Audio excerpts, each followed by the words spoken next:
Você está sofrendo com problemas de saúde muito sérios? Seus problemas acabaram.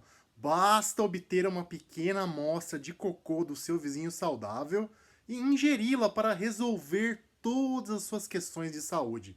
Você pode também, em vez de ingerir, inseri-la pelo seu ânus.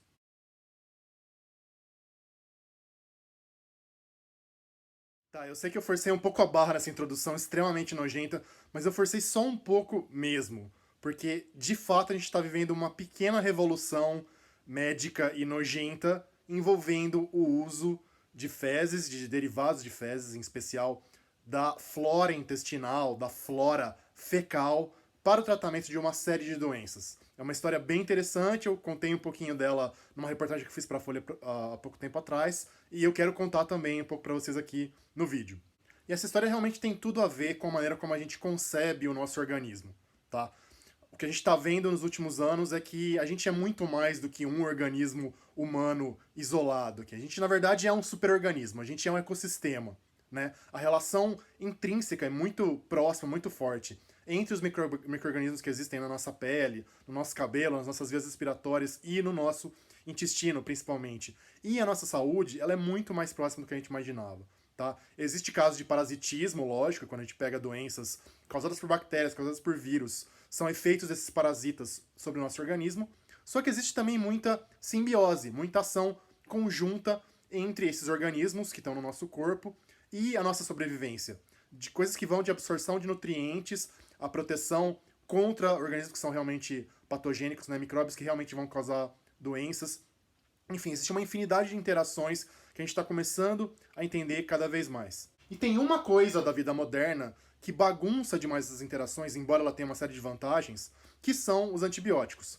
Não me entendam mal, antibióticos salvam muitas vidas, continuam salvando, só que eles raramente são seletivos, ou praticamente nunca são seletivos. Quando eles entram no organismo, eles vão detonando, basicamente, todo tipo de bactéria, inclusive as que são boazinhas, ou que pelo menos são simbióticas, as que não estão lá para causar problemas, que estão numa interação boa com o nosso organismo. E foi justamente em pacientes que passaram por muitos tratamentos com antibióticos e que acabaram tendo problemas, graças a isso, é que o poder das fezes, o poder do cocô, está sendo descoberto de maneira mais clara. São os exemplos realmente mais confiáveis do uso desse tipo de terapia. E o que acontece, não sei se vocês já têm ouvido falar disso, mas para quem não conhece é super legal e importante conhecer, a ação dos antibióticos é um poderoso elemento de seleção natural ou seleção artificial. Tá? Em geral, eles matam muitas bactérias, só que algumas, um pequeno subgrupo delas, sempre vai ter algum tipo de resistência natural aos antibióticos. E depois que o tratamento acaba, ou se o tratamento é mal feito, principalmente se a pessoa não toma todos os remédios, todos os antibióticos que ela deveria tomar, sobrevivem ali no organismo dela algumas bactérias resistentes aos antibióticos. Então, pacientes idosos, pacientes que passaram por muitas operações, que estão no ambiente hospitalar durante muito tempo, que ali é um caldo, né, de bactérias e outros parasitas, outros patógenos, outros organismos do mal, tendem a acabar acumulando em seu organismo um excesso dessas bactérias resistentes a antibióticos. E é o caso da famosa Clostridium difficile, que chama difficile não porque era difícil de matar, mas porque era difícil cultivar ela em laboratório, tá? Fazer culturas dela em laboratório com eficiência, que é bem um desses bichos, que não é bicho, é bactéria, que é resistente a antibiótico. E andava muito, muito difícil você conseguir matar a bichinha, tá, da Clostridium difficile.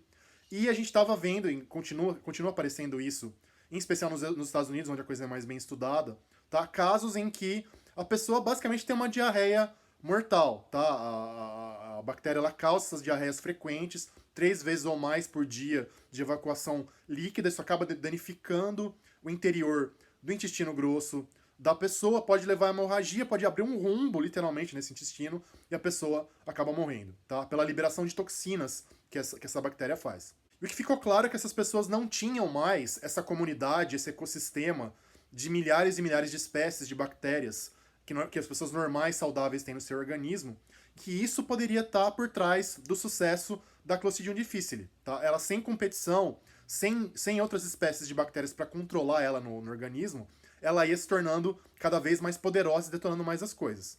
Ora, onde a gente poderia achar essa comunidade saudável de bactérias, se não no cocô de pessoas saudáveis, que é justamente de onde está vindo no intestino grosso das pessoas saudáveis. O cocô é basicamente, em grande parte pelo menos, é flora bacteriana, tá? Acaba. Lógico que tem resto de comida, tem um monte de coisa, tem tecido do organismo, tecido do intestino ali dentro, mas também tem muita bactéria. Então, por que não devolver via cocô emprestado de uma pessoa saudável essa flora intestinal decente para as pessoas que estavam sofrendo com a Clostridium difficile? Foi o que foi feito e está dando muito, muito certo, tá? Teve vários testes clínicos, que é esse sistema formal de você testar um tratamento em pacientes humanos com essa abordagem. Em geral, a taxa de sucesso fica entre 80% e 90%. As pessoas conseguem se livrar do catso, da bactéria, do capeta, graças ao transplante de fezes. Que pode ser feito de diversas maneiras. Pode ser por sonda nasogástrica, então é uma sonda que entra pelo nariz e vai até, né, o sistema digestivo da pessoa. Você pode colocar meio como que se fosse supositório, então você realmente coloca por via anal. Nesse caso, às vezes tem que fazer várias vezes, porque não é tão eficiente, o organismo não absorve tanto. Você pode fazer por via oral, tá? Então são cápsulas que não tem cheiro, não tem gosto de cocô para os pacientes, tem um gelzinho ali junto. Sempre tem obviamente, um preparo cuidadoso das fezes para isso, elas são homogeneizadas, tem essa coisa para evitar o cheiro e tudo mais, tá? E então pode ser por endoscopia, pode ser por colonoscopia, né, que é endoscopia pelo outro lado, pelo fiofó do paciente, e assim vai. E tem dado tão certo, e é uma coisa relativamente com baixo risco, considerando, obviamente, a situação de saúde do doador das fezes e tudo mais, ver se não vai passar alguma outra doença para o receptor das fezes e coisas do tipo. Mas tem funcionado e está começando a ser testado para uma série de outros problemas. Em geral, problemas digestivos, né? Síndrome do intestino irritável, doença de Crohn, coisas desse tipo. O pessoal que sofre com isso deve saber como é complicado tratar isso. E aí a coisa começa a se expandir, e aí fica cada vez mais interessante e curioso e difícil de imaginar, mas realmente faz sentido. Por exemplo, para coisas como obesidade, a gente sabe que existe uma relação que não é simples, que é meio simbiótica, complexa, entre a flora intestinal da pessoa e o fato dela ganhar um pouco peso ou muito peso se alimentando, tá? Depende do tipo de micróbio que tá ali, ela vai conseguir absorver nutrientes de certa maneira ou de outra, e isso obviamente vai influenciar no peso. Então a relação ovo e galinha a pessoa traz micróbios porque ela é obesa, porque ela tem uma alimentação de certo tipo, ou são os micróbios que ela ganhou que acabam influenciando a maneira como ela absorve nutrientes. O pessoal também está testando transplante de fezes para esse tipo de coisa, por enquanto mais em modelos animais também. E tem a fronteira final, a coisa que para mim é mais contra-intuitiva, que é a questão das doenças do sistema nervoso. Porque existe, de fato, um eixo intestino-cérebro. É muito louco pensar nisso, né? Mas existem nervos que estão ali na região intestinal que tem uma conexão direta com o sistema nervoso central. Ou seja, em tese, o sistema nervoso central poderia ser influenciado por inflamações, por infecções, por eventos que acontecem na região intestinal, produzem ali substâncias mensageiras, por exemplo, que acabam influenciando então a maneira como o cérebro da pessoa funciona.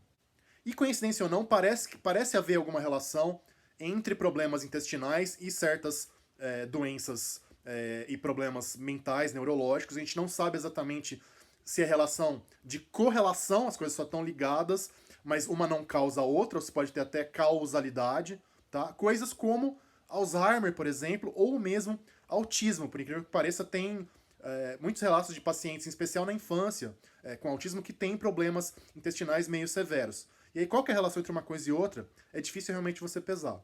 E um teste, foi um teste pequeno, não foi duplo cego, quer dizer, duplo cego você tem que não saber quem está sendo tratado e quem não está no teste clínico. Isso é bem importante para o médico, para o pesquisador não ter uma ideia de que está tendo um resultado que é mais na cabeça dele e não tem a ver diretamente com o efeito. Mas enfim, um teste disso para crianças com autismo, por exemplo, tá? Que tiveram a sua flora intestinal meio que zerada, né, por meio de antibióticos e outras técnicas, lavagem também intestinal, e trocada com fezes transplantadas de pacientes sadios, e essas crianças tiveram tanto melhora dos problemas intestinais ligados ao autismo, quanto dos próprios sintomas do autismo, tá? A ideia é que isso mais pra frente seja testado de maneira mais ampla. Difícil muito cedo ainda para dizer que está acontecendo, mas a possibilidade existe? Ela realmente existe. Seja como for, acho que é um pouco cedo para dizer para onde a área vai caminhar, mas é interessante como as coisas às vezes são malucas e contra-intuitivas. A gente precisa pensar, às vezes, de maneira mais ampla, e a visão, de qualquer maneira, que esse tipo de estudo traz, que é do ser humano como um ecossistema, como um superorganismo, como alguma coisa que não está isolada, mas que é um condomínio gigantesco de milhares de espécies, e que isso influencia em N aspectos, inclusive na nossa mente, eu acho muito interessante e muito fascinante. Beleza, pessoal? Por enquanto é isso. Não se esqueçam de curtir o vídeo, de se inscrever no canal quem não se inscreveu, ativar o sininho para receber notificações de vídeos novos. Apoiem o canal, ajudem a gente a crescer, que tá difícil, tá complicado, mas eu continuo tentando por aqui, tá bom? Obrigado pela atenção. Como dizem os elfos, Namari! Adeus, pessoal.